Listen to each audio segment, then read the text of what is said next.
Welcome. I'm Joe Dager of Business 901 and host of Connecting Your Passion.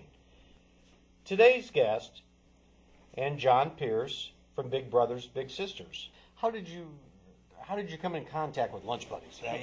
What was that first interaction? That first intake. Well, it was because the principal, our Rotary Club had adopted that school, and the principal had an experience with one child who was a real behavioral problem, and they had matched this child up. He was a young African-American boy, and he said he wanted to be an attorney. And her first response was, an attorney? He can't even follow a rule, let alone enforce one. But he was matched up with an African-American lawyer.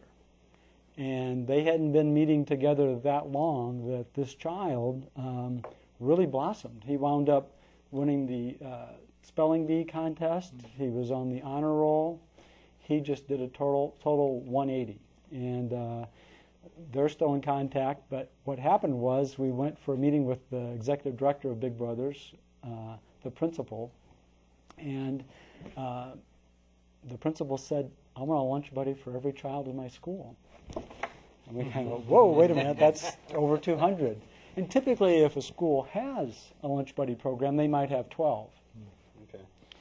But after I heard about the kind of a difference that can make in the life of a child, I said, well, this is exactly what we're looking for, is a way to make a difference in the school.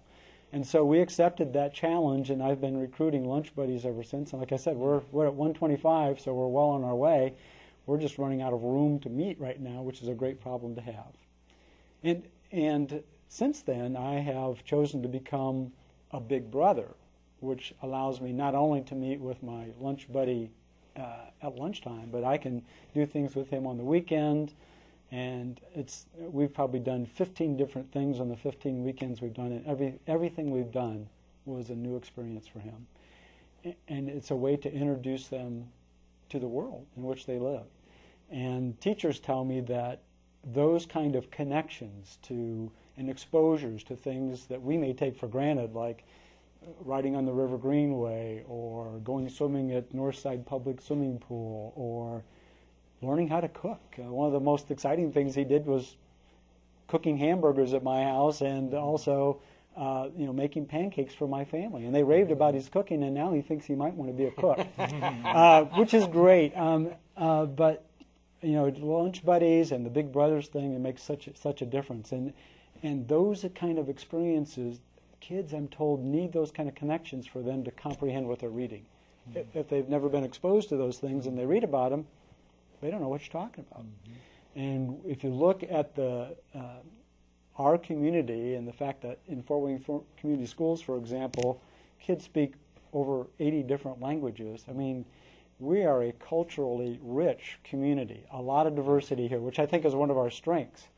But a lot of those kids come from refugee camps and other places, and they need to make connections to our culture, our community, for them to make good progress in school. So it's not just on the schools. I think there's a role for us volunteers to take, a very constructive role in helping our schools succeed. And if our schools succeed, employers are going to want to come here because they want to go places where there's a ready, educated workforce, and I think we can do a lot for our community by, volunteering to do things like Big Brothers Big Sisters and the Lunch Buddy program.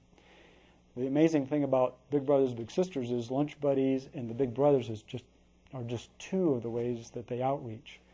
The newest is a partnership with the Fort Wayne Urban League and Big Brothers Big Sisters in the City of Fort Wayne Police Department, and it's called Project Reads, and it is focused on an after-school program trying to pair African-American boys with African-American men who have made it.